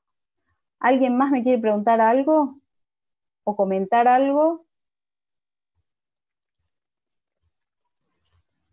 Hola, Fabi. Yo, una pregunta. ¿Dónde está Fabi? No te veo. Ay, Dios. Estoy con el celular de la Sofi, no sé cómo aparece. Ok, bueno, dale. La pregunta mía es esta. Bueno, la Sofi se pone el gel con las hormonas femeninas todos los días. ¿Eso es por el resto de su vida? Muy buena pregunta. La respuesta sería, nosotras las personas, las mujeres cis, tenemos hormonas toda la vida, No, hasta la menopausia, No. el climaterio. Bien, hasta la menopausia o el climaterio, que eso estaría alrededor de los 46, 47, quizás 50, 52 años. Bueno, la respuesta en estos casos es, mientras Sofi pueda utilizar las hormonas, la va a utilizar hasta donde la biología en las mujeres cisgénero plantea que tengamos hormonas. Por ejemplo, Sofi a los 32 años empieza con un problema metabólico, ¿sí? Se le empieza a subir la presión y todo lo demás. Entonces yo estoy encontrando un factor de riesgo para que Sofi siga con esa hormonización. Se la voy a tener que sacar. Voy a tener que regular su factor de riesgo, voy a disminuir el riesgo lo más posible y recién consideraré si puede seguir con esa, si la tengo que cambiar, si tiene que cambiar de método o de tipo de hormona o de vía de administración, porque por ahí cuando tengo una situación puntual tengo que cambiar del gel a la vía oral o de la vía oral al gel y así sucesivo. Entonces, la respuesta es, no es de por vida, es mientras las condiciones de salud estén adecuadas y no sume la hormonización un factor de riesgo, lo vamos a seguir haciendo. Siempre equiparando lo que sería lo biológico en relación a las personas cisgéneros, ¿sí? Lo mismo pasaría con los varones trans. No sé si respondí tu pregunta. Bien. Sí, gracias. Bien. ¿Alguien más que quiera preguntar o comentar algo? Sí, yo, Fabiana, un poco como en continuación de lo que preguntaba bueno, la otra Fabiana, con respecto al bloqueo hormonal, ¿cuánto tiempo más, digamos, en el caso de Ethan que tiene 14 años, yo, bueno, calculo que lo del bloqueo hormonal es hasta un par de años más o cuánto tiempo, y si ese tratamiento, bueno, porque he leído algunas cosas y como tenemos antecedentes familiares con respecto a la osteoporosis, si estaría asociado ese gasto o, bueno, desgaste óseo que puede ocurrir, ¿no?, en una edad adulta con este tratamiento de bloqueo puberal, y si podemos hacer alguna cosa como para contrarrestarlo, por ejemplo, con el tema de, no sé, un suplemento con calcio o con vitaminas o algo así. Sí, excelente. Digamos, lo que se utiliza para los análogos, lo que se utiliza, perdón, para el bloqueo puberal, que son los análogos de GnRH, se utilizan en medicina hace, les diría como, no sé, más de 30 años quizás, porque la pubertad precoz en las mujercitas, en las niñas, estamos hablando de niñas de 5 años que empiezan a desarrollar tetitas y esas cosas, porque escapan desde lo hormonal, se hace el bloqueo. Y muchas veces hay que hacer bloqueos 5 años, 3 años, a veces 6 años, y ya está estudiado esto, la incidencia de osteopenia u osteoporosis que pueden producir el bloqueo puberal. La incidencia va en relación a factores extra, como por ejemplo cuánta luz del sol le da por día, si tiene buen valor de vitamina D, si el calcio está adecuado, si tiene problemas de absorción intestinal, por ejemplo, una persona celíaca que tiene mucha más predisposición para tener osteopenia, si usa análogos que otra que no, antecedente de hipotiroidismo, es decir, cuanto más factores extra tengo para la osteoporosis, que yo le agregue el análogo, le estoy sumando. El análogo de por sí, en personas sin factores de riesgo, a 5 años no modifica la edad, las características de la densidad mineral ósea. Pero bueno, nunca no hay factores. Déficit de vitamina D tenemos todos, entonces una de las medidas más importantes es administrar vitamina D, que es muy simple, un frasquito bebible una vez al mes, durante un año, y volver a dosar a posteriori cuando se suspende. ¿Cuánto tiempo el análogo? Bueno, es como les explicaba yo con la superposición de cuadros que les mostraba recién. Es como que yo estoy haciendo el análogo hasta que empieza a desarrollar la pubertad masculina. Entonces, cuando Ethan ya tiene 14, probablemente sea esta la última tanda de análogos que haga, hasta que empiece a empezar a hacer la hormonización masculina. ¿Por qué lo dejamos al análogo muchas veces en los varones trans? Para que no vuelva la menstruación. porque hasta que empieza el proceso de hormonización masculina con penetración corporal, como decimos nosotros, o impregnación corporal que anule la menstruación, pueden pasar 6 meses. Entonces viene todo tan lindo, todo sin menstruación, de repente saco el análogo, después voy a poner la testosterona, hasta que empiezo a tener los efectos y los factores y las modificaciones que yo necesite, tengo periodos menstruales, me deprimo, me altera me desequilibra y no está bueno. Entonces, ese entrelazar el análogo con la masculinización va en relación a eso, fundamentalmente. Pero con 14 años y tan seguro es la última fase de bloqueo que hace. No sé si te respondí, Susi. Sí, dale, gracias, estaba muteada. Perfecto, sí, se entendió. ¿No te puedo preguntar, Fabi? ¿Sí? ¿Quién es? Y Erika. Erika. Quiero que me expliques cómo es el tema de la fertilidad.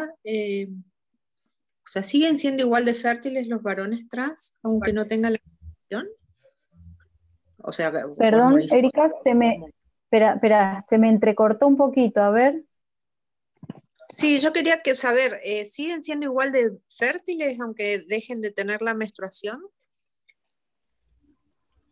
Bien, muy buena pregunta. Sí, porque me dijo Cristian que vos lo habías charlado en alguna reunión de los chicos, pero la verdad es que a mí no me quedó claro. Mira, en principio, cuando nosotros hacemos testosterona, te lo voy a traducir con lo que sucede en una mujer cisgénero. Una mujer cisgénero que tiene una patología que se llama síndrome de ovario poliquístico, en donde fabrica más testosterona de lo habitual, ese ovario empieza a no ovular, porque ese ambiente de testosterona que tiene por producción anula la ovulación. Entonces, esas mujeres, hasta que no solucionamos ese problema de alteración hormonal, no ovulan y no se pueden embarazar. De hecho, una de las consultas más frecuentes que tienen es la infertilidad. ¿Está bien? Sí. Ahora, si nosotros damos testosterona desde afuera y tenemos valores de testosterona en sangre similares a los hombres cis, o sea, mayores de 2, se supone que ese ovario no ovula y que no hay estímulo endometrial. Entonces, el hecho de que no menstrue tiene que ver por 2 razones. Por un lado, porque no ovula, y por otro lado, porque la misma testosterona al endometrio finito, ese que tiene que crecer para menstruar, lo pone chatito, chatito, chatito. No genera nada para que tenga menstruación. Es absolutamente así en todos los varones trans y todos no ovulan mientras están haciendo el tratamiento de hormonización. Y bueno, no. En general, te digo, los varones trans que se embarazaron, ¿sí? Habían, por relaciones, por supuesto, con parejas, varones cisgénero, con relaciones sexuales con penetración y semen que se deposita en vagina, habían suspendido la hormonización. Es decir, de todas las situaciones de varones trans que nosotros conocemos, que se embarazaron, todos habían suspendido la medicación, incluso hasta 3 meses. O sea, hacía 3 meses que no se ponían la hormona y habían recuperado fertilidad. Entonces hay que tener cuidado con esta situación de decir, bueno, si soy un varón trans y tengo relaciones con una pareja, varón cis, con penetraciones, y bueno, necesariamente tengo que tener un método anticonceptivo garantizado, o el preservativo, que sería lo ideal. ¿Entiendes esto? O alguna asociación de progesterona de mi lado para que no le afecte el tratamiento de hormonización con testosterona. Pero aunque no haya suspendido la medicación, tomarlo como precaución. A ver, si está tomando la medicación, está sin menstruar, y los valores de testosterona son mayores de 2, es casi imposible que ese ovario ovule. Imposible. O sea que habría una subfertilidad que garantizaría que no se va a embarazar. Pero de hecho, vamos a la prevención en salud sexual y reproductiva en general, ¿sí? El preservativo como método de barrera para no contagiarme enfermedad de transmisión sexual, se va a la otra parte de asesoramiento en anticoncepción. Y que sí estoy estudiando yo es qué efecto tiene la testosterona en la reserva del ovario, es decir, la reserva ovárica interpretada como fertilidad futuro, ¿no? De qué manera el tratamiento a largo plazo altera o no la reserva del ovario para ovular a futuro cuando yo deje la medicación. Eso lo sabremos en unos años, porque es un estudio a largo plazo. Claro, claro. Muy Gracias, bien. Paz. Doctora. Por nada. Sí, sí.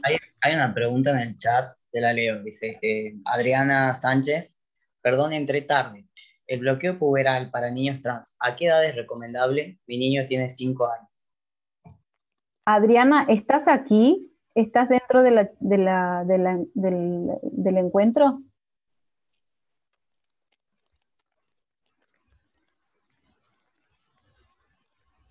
Hola. Respondió por el chat. Ah, ¿no puedes hablar? ¿No tienes micrófono o cámara? Perdón. Ah, ok, bueno. Vamos a ver, la pregunta era, ¿el bloqueo puberal para niños trans, a qué edad es recomendable?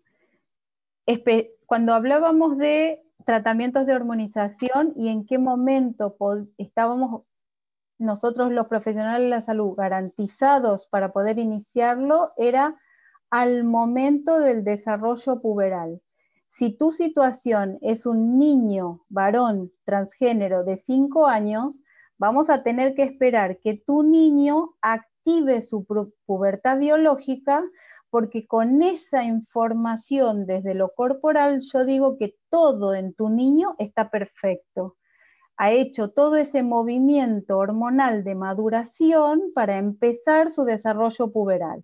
Cuando se encuentra en el estadio 2 de desarrollo puberal, que es que le desarrollan el botoncito mamario, que se le sobreleva la areola sobre el tórax, es cuando estamos ante un estadio 2 de Tanner de desarrollo de mamas. Es ahí cuando se puede empezar a hacer el bloqueo puberal.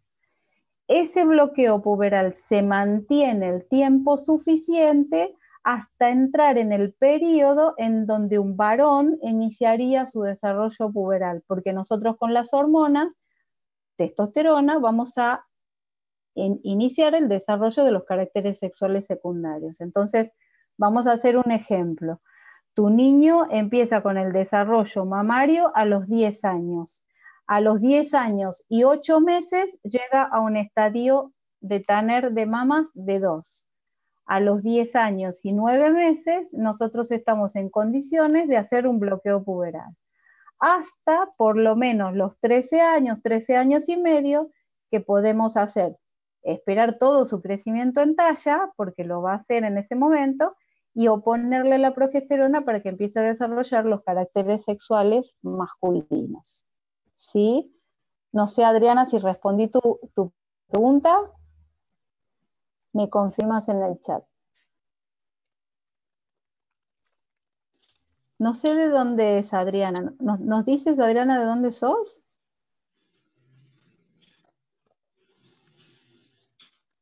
Mexicana, ok. Bueno, muy bien, bienvenida. Doctora Reina. ¿Sí? ¿Me escuchan? Bien. Sí, Raquel, ¿cómo estás? Buenas noches a todos. Mi pregunta sería, por ejemplo, soy una mujer trans, ya de edad avanzada, y dentro de mi hormonización entramos en la parte de la esterilidad masculina, digamos, ¿no? Perdón, ¿de la qué? No te escucho. Esterilidad. Bueno, creo yo que queda estéril, ¿no? O sea, dejo de tener una producción seminal, digamos. al dejar de tener esa producción seminal, o sea, el testículo deja de producir testosterona dentro de todo por el bloqueador, en la textura ósea paso a tener inclusive alguna versión parecida a la osteoporosis. Qué buena pregunta, Raquel, muy buena pregunta.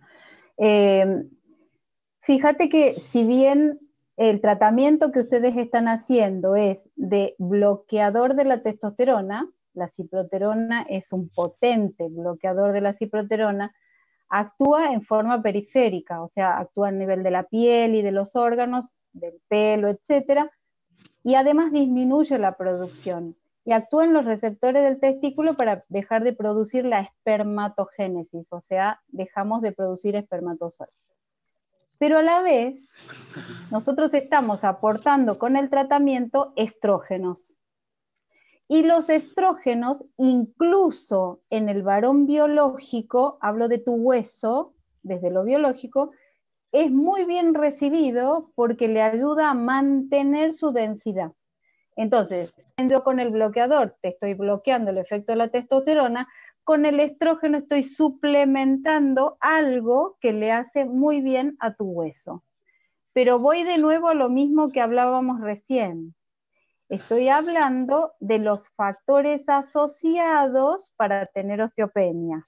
O sea, yo te puedo dar a vos, Raquel, todo el estrógeno del mundo, pero si tenés tu vitamina D en 10, si no te dan nunca el sol porque estás siempre encerrada en tu casa, y si además no comes cosas con calcio, y voy sumando, y tenés hipotiroidismo y todo lo demás, y bueno, por más que yo te oponga con los estrógenos, hay algo que necesita el hueso que no se está administrando, ¿se entiende? Pero la asociación con el estrógeno es como que suplanta un poco esa disminución de la testosterona. Muy buena pregunta, Raquel. Excelente.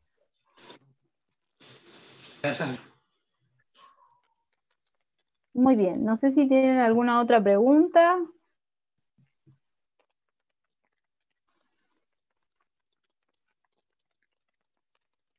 Yo tengo una duda. O si alguien que...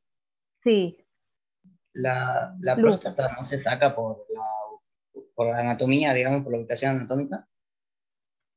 La próstata no se saca porque la próstata le da estabilidad al piso pelviano. Entonces, si yo saco la próstata, pierdo la estabilidad y generaría como descensos del piso pelviano y no me ayuda a que se fije la vagina que se ha creado en el espacio exactamente entre la próstata, digamos, entre la próstata y el intestino, ¿sí? Es necesario dejarla, porque además la próstata tiene una sensibilidad particular que en el hecho de las mujeres trans que van a tener relaciones sexuales, colabora con el placer de la sexualidad en esas situaciones, ¿no? Gracias. De nada. Bueno, ¿alguien más quiere hacer una pregunta, un comentario o algo?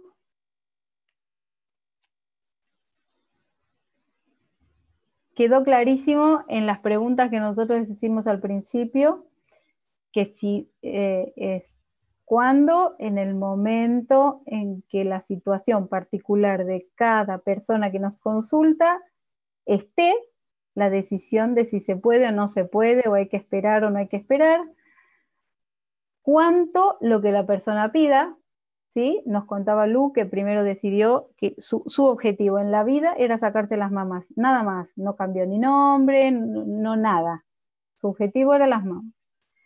Y todas, y bueno, no todas, porque eso también depende de la individualidad y de las características singulares de lo que nos autopercibimos, y de acuerdo a eso lo que solicitamos. Y otra cosa que tiene que quedar absolutamente claro, que cualquier readecuación o cualquier intervención corporal que se haga para readecuaciones corporales necesariamente necesita un seguimiento médico, ¿sí? Un seguimiento profesional, porque nada está exento, ni a corto ni a largo plazo, de algún efecto adverso, como le llamamos, ¿sí? Efectos adversos.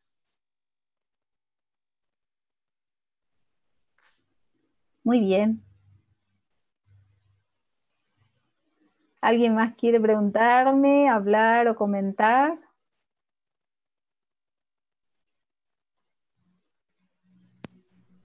Buenas noches. Hola, ¿quién habla? Hola, sí, Noelia, ¿cómo está, doctora? Y buenas noches a todos. Ahí te Le vi. consulto. En el caso de varón trans, ¿verdad? Decide gestar. Durante gestación se suspende testosterona.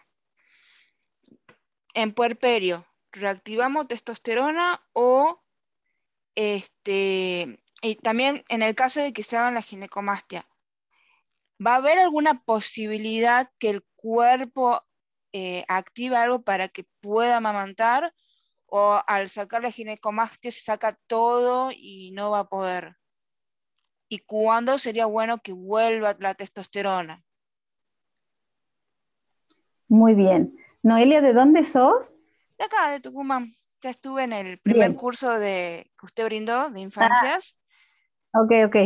Perdón, tanta gente que no me Y me acuerdo. interesa todo este tema porque estoy Bueno, muy por bien. trabajar en la tesis. Ok, Noelia, te digo, en lo que me preguntaste me hiciste 6 preguntas. Sí, perdón.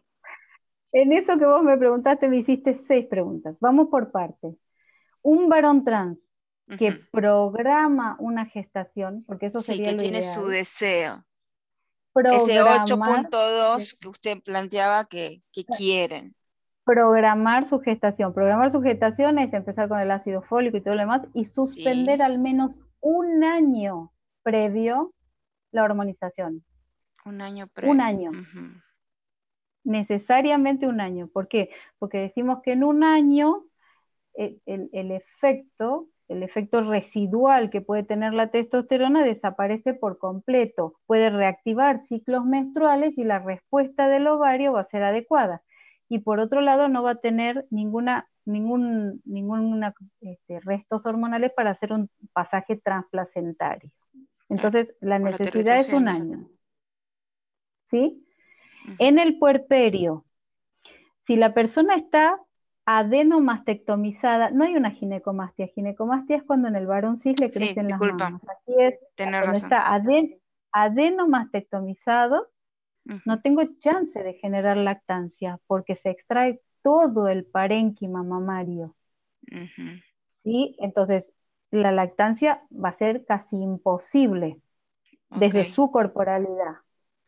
Y si tuviera mamas, o sea, no se ha adenomastectomizado y desea lactar, la suspensión tiene que continuar hasta por lo menos el año de ese bebé, o mientras lo que dure la lactancia, porque vos tienes bebés que pueden tomar hasta el año y medio y bebés que pueden a los 6 meses dejar de tomar, pero porque deja de producir. La persona que da de lactar deja de producir a los 6 meses, a los 4, a los 5, es muy particular, eso es muy variable. Entonces sería hasta que termine la lactancia o hasta el año de lactancia. Y luego me Según hiciste lo que otra decía, pregunta. después vuelve con la testo. Y después vuelve con la testo, sí. Si ya no va a lactar, vuelve con la... De hecho, no puede tomar testo o hacer testo cuando está lactando, ¿no? Porque pasa, tiene traspaso placentario.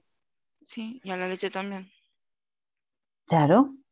Después me preguntaste otra cosa más, que ya no me acuerdo. Bueno, no sé si te respondí lo que necesitabas saber. Sí. Ok. Entonces lo ideal sería un año, pero bueno, por ahí sí, como vos decías que a veces pueden cortar y a los 3 meses ya tienen, digamos, una buena fertilidad, por decirlo de alguna forma, Claro, y habrá si que se ver en el tema embarazan, qué hacer, ¿no? y claro, y si está el embarazo y ya estamos gestando y no desean interrumpir y queremos continuar acompañando esa gestación, y bueno, habrá que ver todos los marcadores, ¿sí? Qué niveles hormonales tiene al momento del diagnóstico del embarazo, y así, seguir controlando. En general, todos los embarazos que se han producido en los varones trans han terminado con buenos resultados. Claro. Lo que no ha sido bueno es el acompañamiento del embarazo, ¿sí? Las personas dentro de la obstetricia no están preparadas para hacer un acompañamiento a varones trans gestando. Totalmente. Eso es lo que más me interesa a mí. o estoy próxima a ser licenciada en obstetricia y bueno, quiero ir para ese lado. Muy bien. No vas a tener mucho trabajo, ¿eh? Un 8.2%. Sí, pero bueno. Pero necesitan ese 8.2 a alguien. Sí, Y ahí sí, voy a por estar. supuesto, seguro, seguro. Muchas Muy gracias, bien. doctora. No, por favor. ¿Alguna otra pregunta o comentario? Así nos vamos despidiendo. Tengo una experiencia, yo tengo una experiencia relacionada a eso. El año pasado estaba ¿Sí? cursando obstetricia y yo planteo como la posibilidad de que podría ser una paciente mujer o un paciente varón. Y la doctora me dijo, no, si está acá en la maternidad es una paciente mujer, no existen esas cosas. Y bueno, no se dio cuenta que estaba hablando con una persona trans. Y bueno, no le dije nada más porque no quería poner en riesgo mi aprobada, pero sí, como que son muy hostiles, digamos. Totalmente, es el Claro. punto. Igual que está la casa de madre, está todo, pero hay que empezar a abrir la cabeza, más que nada en la parte obstétrica, de que son diferentes cuerpos gestantes y tienen los mismos derechos y tienen que ser respetados. Y no porque seas X doctor y vos digas es una mujer, si él se siente como un varón, es un varón, punto. Y lo tratás como un paciente sin hacer ninguna distinción. Estamos regidos, Lu, en esta sociedad por las condiciones del riesgo del poder, ¿no? Me callo la boca porque el poder tiene mi profe y el que me va a meter la goma va a ser él. Pero bueno, es así. Muy bien, ¿algo más? ¿Alguien quiere decir algo más? Si no, nos vamos despidiendo. Ya casi vamos llegando a las 2 horas. Bueno, Fabi, ¿cuándo es nuestro próximo encuentro? ¿Te acordás?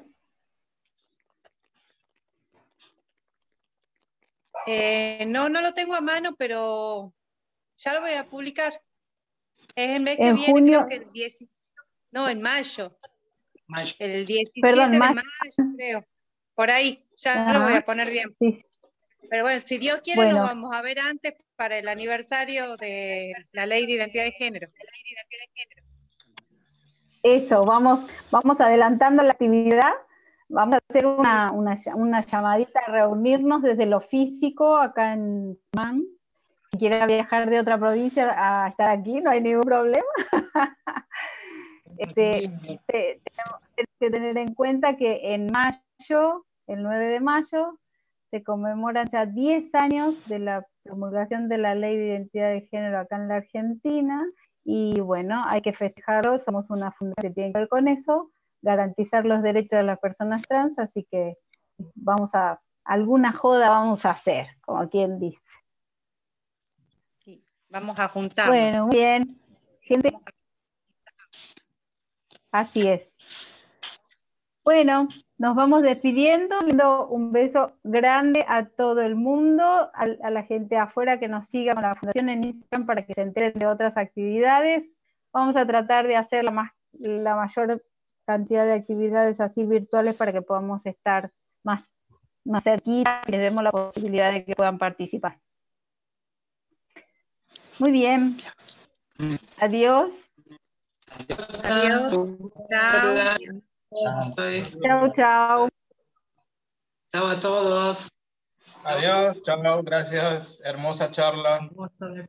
Chao, chao, gracias. Placer, muchas gracias, muchas gracias. Placer para todos. Muchas gracias. Gracias, doctora. Bonita noche.